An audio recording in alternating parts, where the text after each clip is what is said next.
Over now to Admiral James Foggo. Joan, thank you very much, and what an honor to be here. And bravo Zulu, as we say in the Navy, which means well done to the Economist organization writ large. I brought my Economist with me. I have been reading this magazine since I was a plebe at the Naval Academy in 1977. And even this issue lends itself to the spirit of Hellenism with one of the feature articles, Achilles Goes to the Office. So well done to you for bringing this to the attention of folks here, the importance of the Eastern Mediterranean. I think I met Spiros Veselou, Invest Cyprus, and his friends from Greece last night in the bar, which was great. And we talked about one of my friends from 1986, who I attended school with at Sciences Po Strasbourg, the Institute of Higher European Studies. A young man, a Cypriot named Homer Mavromatis. And I was a lieutenant in the Navy. Homer had just finished New York University. He was doing his conscripted military service.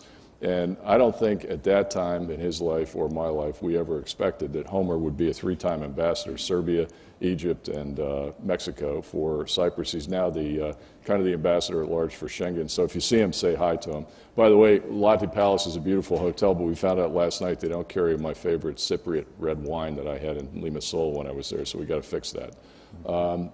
So, you know, tremendous links between the United States Navy, where I came from, and the Eastern Mediterranean, a common bond of allies and partners, Cyprus, Greece, Israel, and others involved in the Eastern Mediterranean Gas Forum, to include Egypt, of course, Italy, and their interests in energy, and a number of companies here in the United States. But Joan, I think you invited me here today because I was a 40-year veteran of the United States Navy, a submariner. I commanded 9 times, did 12 years in Europe. I want to elevate the conversation today to something to the strategic level to kick it off. And I can talk all day about Alexandroupolis and my favorite island of Crete and Suda Bay. But we really need to get back to a discussion of maritime strategy to take on these security issues. And it's a perfect time. 11 and 12 July is the Vilnius Summit. Our president is in the UK today with the King. He'll go on to the summit in Lithuania.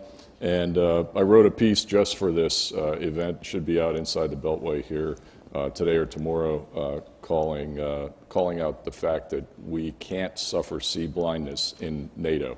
And this should be discussed at the Vilnius Summit. Now, there's a lot of things tugging at the leadership. For instance, membership for Sweden, notwithstanding Turkey's current objections. Membership for Ukraine, that's a tough one. And continuing support for Ukraine in light of the recent weaknesses in Russia. We've got to get back to the concept of deter and defend in the Euro-Atlantic region being something, not just a land-centric campaign, a joint campaign and a maritime campaign. And of course, you'll agree with me, allies and partners that are in the Eastern Mediterranean, because all the islands and all the water there, some of which are contested. Now, the Secretary General's agreed to stay on for another year.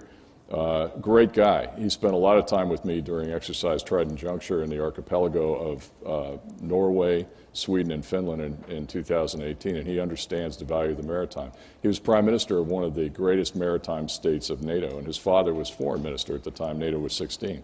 So we clearly have to get back to the maritime, and he commissioned a group back in 2020 called the Reflection Group and asked for their thoughts on NATO's strategy for 2030.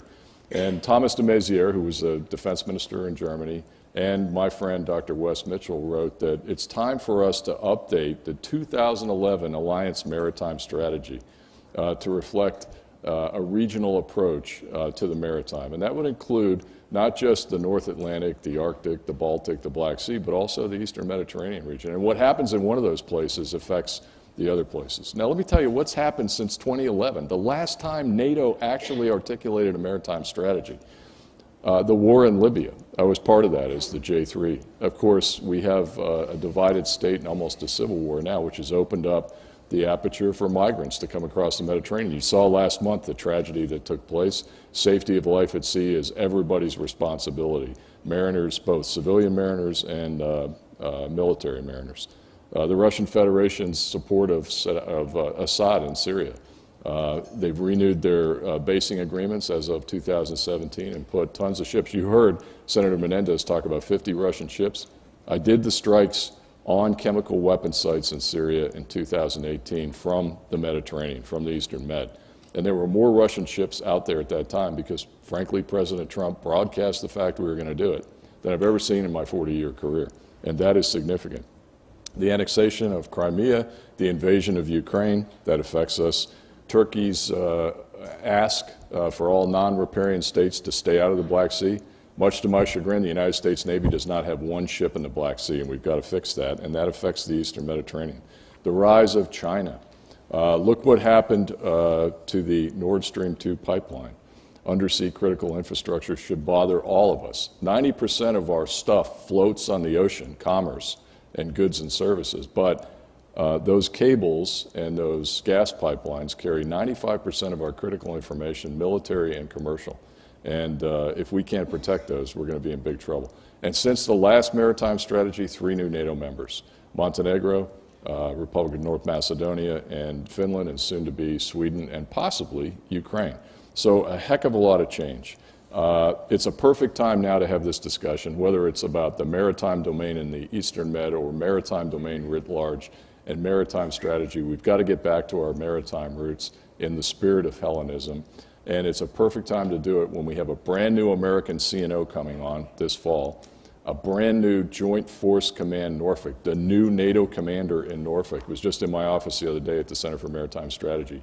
And for the first time in the history of the alliance, I don't know if you realize this, the Deputy Supreme Allied Commander will be a British 4-star officer, Keith Blount, fantastic mariner. And it's always been Army since the time of Montgomery after World War II. So perfect segue into the discussion of why the maritime is important. Thank you, Joan. Thank you. Thank you very much.